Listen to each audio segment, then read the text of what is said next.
Көктемгі дала жұмыстарына кіріскен Тұрар Рысқұлов ауданы биыл 500 гектар жерге қант қызылшасын орналастыруды жоспарлап отыр.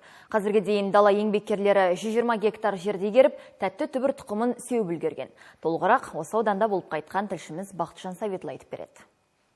Биыл жамбылдықтар балтамырды баптауға баса мән беріп отыр. Дала еңбеккерлерінің алдында 10 мың гектардан астам жерді игеру межесі тұр.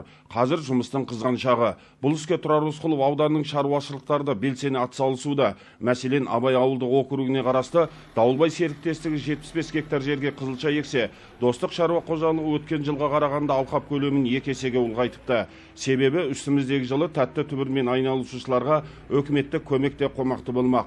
Бұл әрине дала еңбеккерлерінің қызылшаға деген қызығушылықтарын арттыра түскен. Қант қызылшасымен айналысқанымызға биыл 3-ші жыл. Әсіресе биылғы жылы үкімет тарапынан берілетін жеңілдіктер ыңғайлы болып тұр біз шаруалар үшін. Алынған тұқымның 70%-ын субсидиялайын деп жатыр.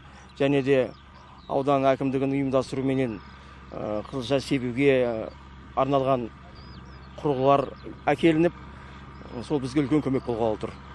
Абай ауылының еңбеккерлері былтыр небәрі 10 гектар жерге ғана қызылша ексе, биыл ол бірден 100 гектарға жеткізілмекші. Тәтті түбір суды мол қажет етеді. Бастысы бұл мәселеде шешімін тапқан. Тау суымен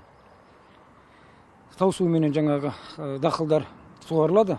Бұл жерден Қарақат өзенінен ағатын су жөндеу қатысушы мекемесімен біріккен жұмыстар атқарылып жатыр. Осы лотоктарымыз жөнделіп, туристік талаптарға сай келіп, мына тау алқымында жиналған сулар, тау сулары ауылға толық келетін болса, онда неге ұлғайтпасқа, үлкен мүмкіндік бар.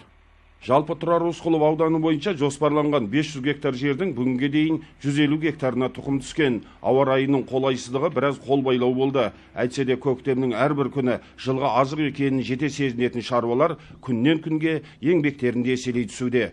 Бақытжан Саветұлы, Нұрлыбек Құдияров, жаңалықтар қызметі.